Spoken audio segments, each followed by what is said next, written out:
Hey, good afternoon. It's May 22nd, 5:02 p.m.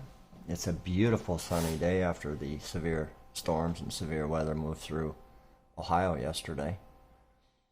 So I was talking with my team member, Tyler, and I was telling him about my theory about the lightning detector.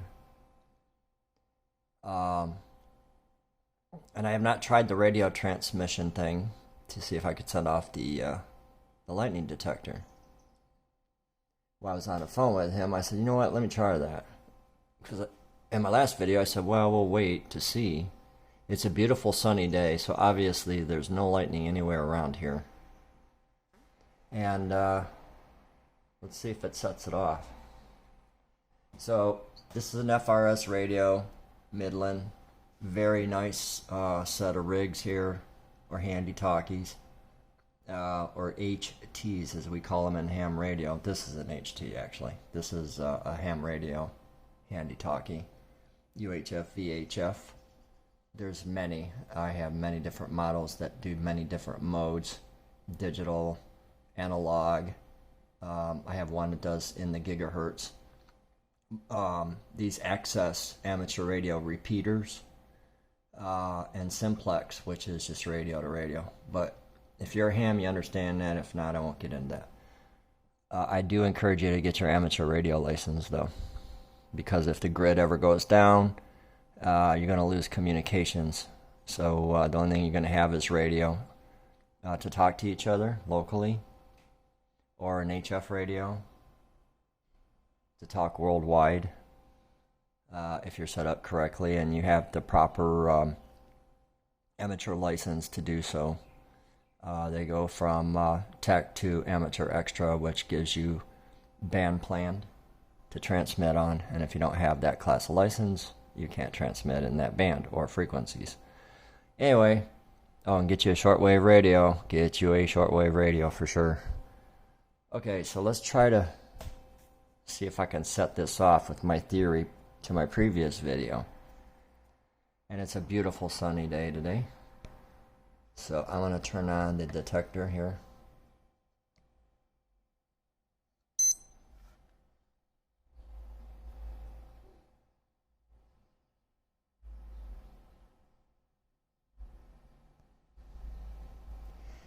Now mind you, this may say relocate can't detect because it's looking for RF strikes. Or lightning strikes, lightning activity. So it may go off and say, please relocate. But as you can see, it's listening. And that's how you turn the backlight on. Now let's turn on the FRS radio.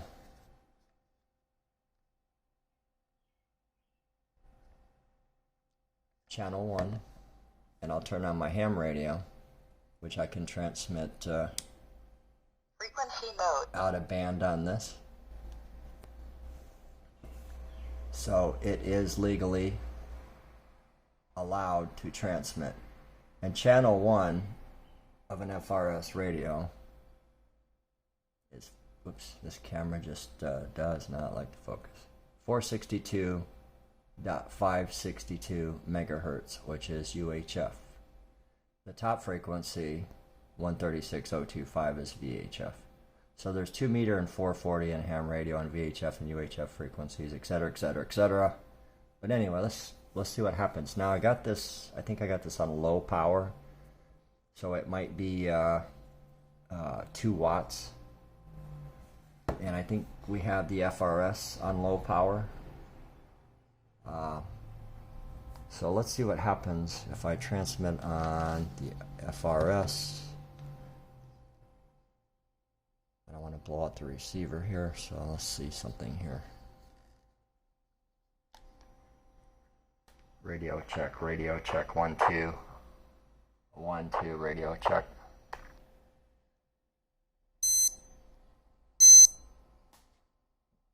Okay, it's telling me it's unable to detect. Please relocate. Let's wait a second here.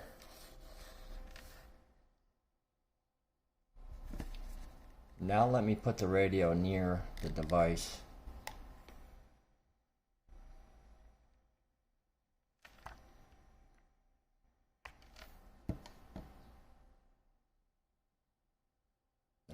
didn't pick it up. Let's go to this radio. Check 1 2. 1 2 check. Oop, let me turn this down. I got feedback, so I turn this one off.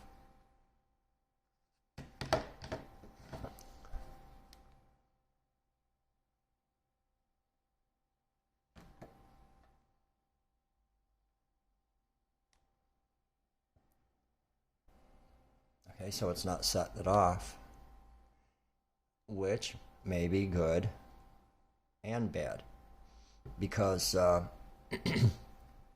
this is I'm transmitting right now on UHF.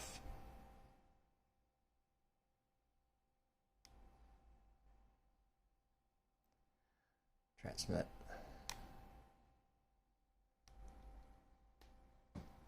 And let me try to go to high power so it's not setting it off. So let's bump up the power a little bit. Menu.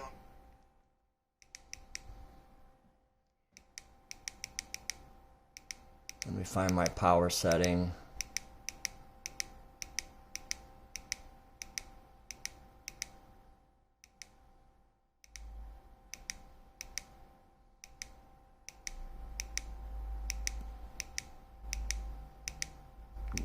Yes, these things have major menus for ham radio. Continuous tone coded squall should transmit tone you receive.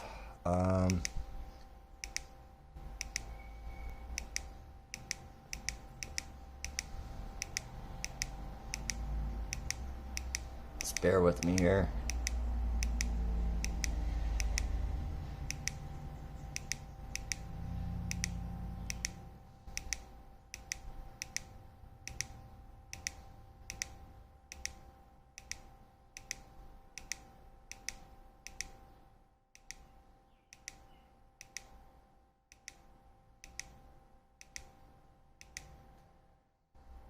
Transmit power. Power. I'm on low power. Let's bump that up. High power, which I think is 4 or 5 watts on this. Confirm. So we're confirmed at high power. Let's see if it sets it off now.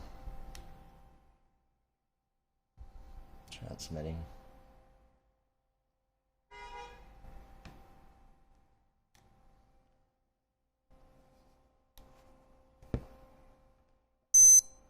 Oh, where's that? Okay, that's an unable to detect. So let's relocate.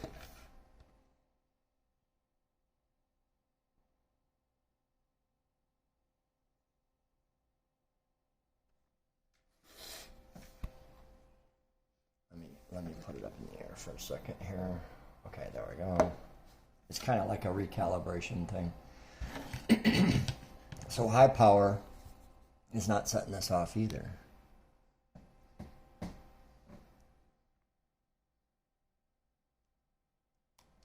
Now the reason I think it is not setting it off is because this is UHF. I'm transmitting on UHF.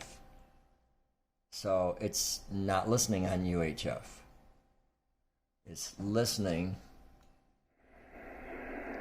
on HF, or high frequency. Like this is 13 megahertz. This is 6 megahertz. And I'm going to look up the, well, let's do that now, if you could bear with me here. Let's try to find out what frequency lightning is on.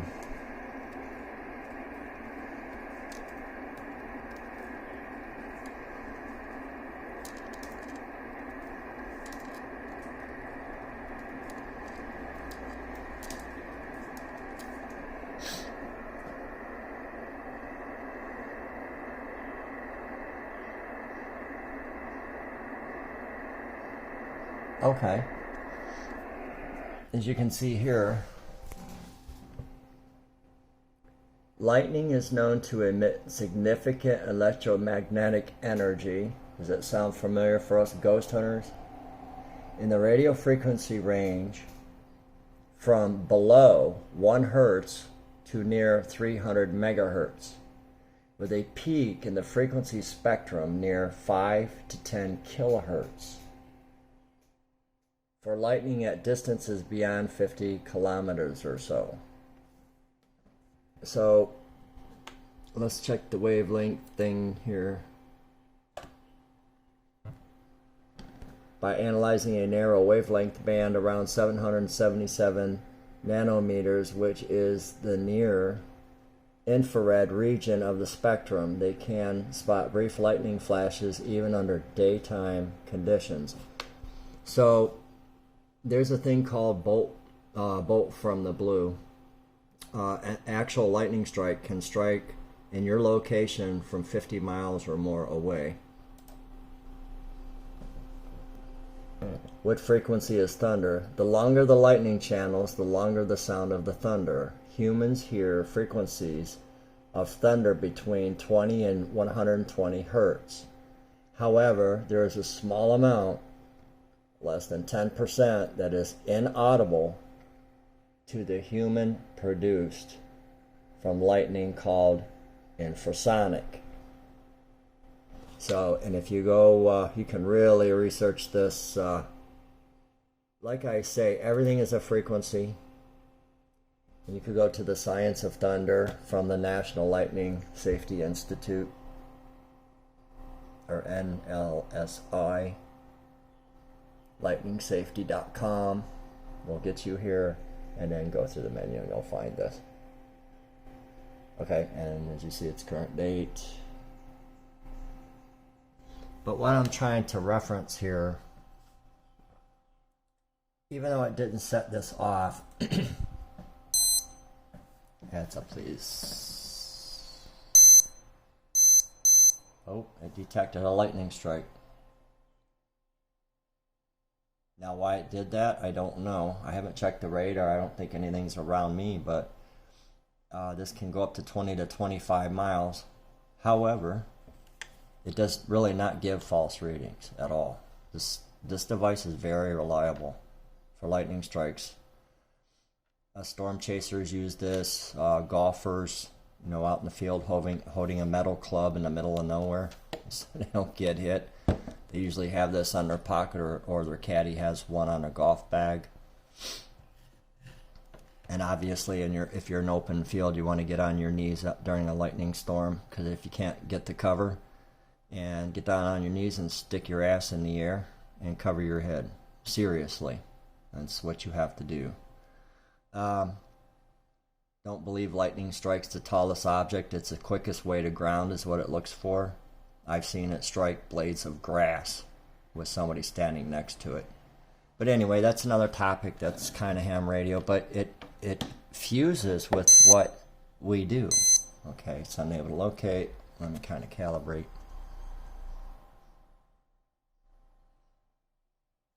See what happens here.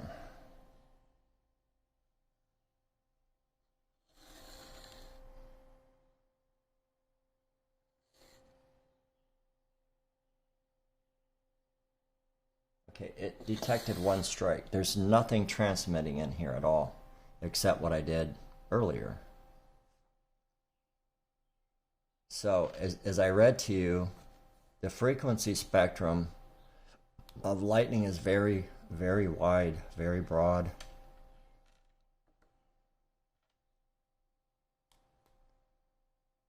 Nothing. So, my theory is correct.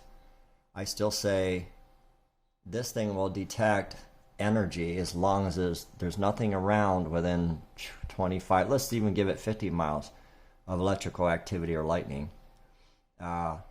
Especially down at Gore, where we do our thing, there's nothing down there. It's all woods. There's nothing down there that is setting off RF. It's just dead down there. You'll lose cell phone coverage sometimes. Oh geez, what else happens down there? Radio signals get lost when you're coming down the hill on your AM radio. I suspect this is the AM range, kind of, but I think this thing's pretty broad, but it's got to be resonant. I'm not sure, I'll have to look it up, but this has got to have a resonant frequency range to detect lightning strikes or energy emitting from a lightning storm or thunderstorm. I don't know if this all makes sense to you. I'm trying to explain it the best I can. But it's going to be pretty interesting. Like I say, if we're down at Gore and this thing goes off and nobody's transmitting anything like our radios and we're communicating back and forth, I'm going to transmit here again. Channel 1, which I told you was the 462 megahertz range. I'm transmitting, I'm touching it.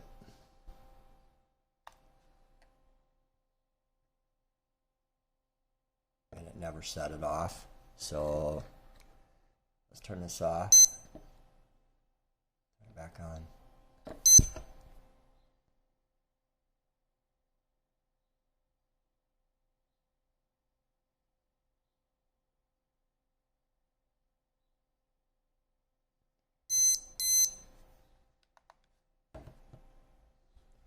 I might have to clear. This goes up to 99 strikes. I think I've logged 88 here. Yeah, 88 plus strikes. I'm going to have to recalibrate it and just set it back to 0. Because once it hits 99, and remember this is constantly looking for electrical activity or RF emissions.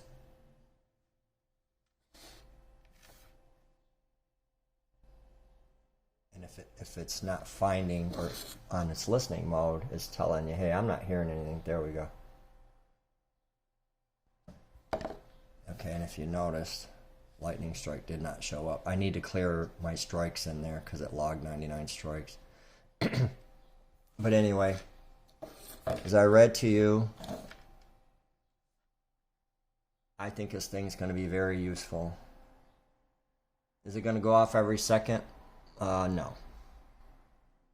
But in a non-RF environment, during ghost hunting, like if you hunt a residence or a business, you try to shut down all the power, kill the main breaker. Everybody that kind of does the ghost thing knows you'll take a base rating, maybe with a millimeter. What's the other device? Because I plan on getting that I want to say the TL meter or something like that, which I'll post in the next video of what it is. I can't remember the name right now. But anyway, that's going to be in my toolkit too soon. But if I haven't bored you to death, I hope you're kind of grabbing the concept of this, at least in my theory. If you're in an RF environment, it'll set your K2 off, etc., etc., etc.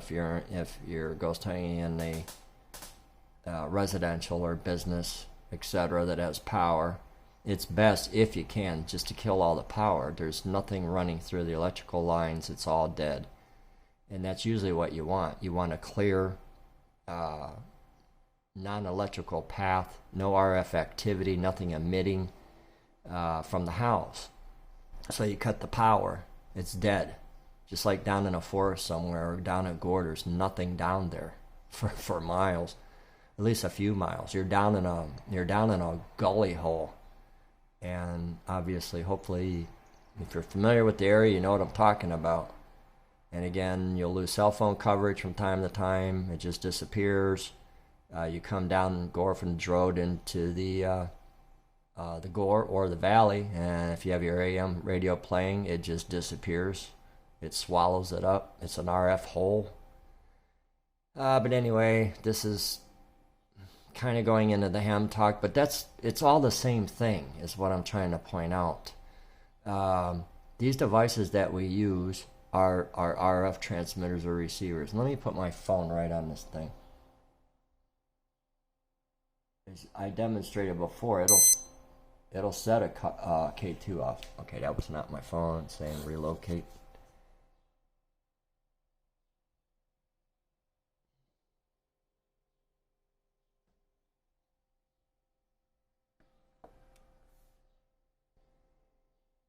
So this is like a calibration mode. And And that's one thing about HTs and radios like that, you'll constantly knock them over.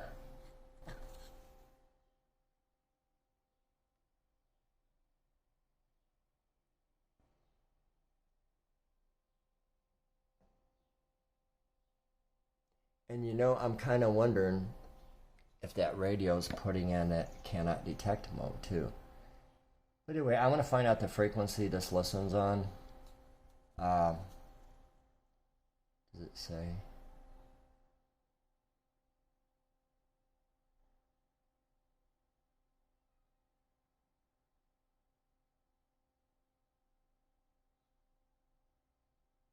Indoor use. It's because it's for your safety. They don't want to be responsible and say, hey, you can use this outside, run outside in a lightning storm. That's why that disclaimer is on there. I.e. cover their ass, which makes sense. They don't want nobody running outside using this damn thing. But as you see before in the previous video, it does detect in the house. That's for your safety. But if you have it outside, it's obviously going to work as well. But anyway, so we're listening. Transmit again.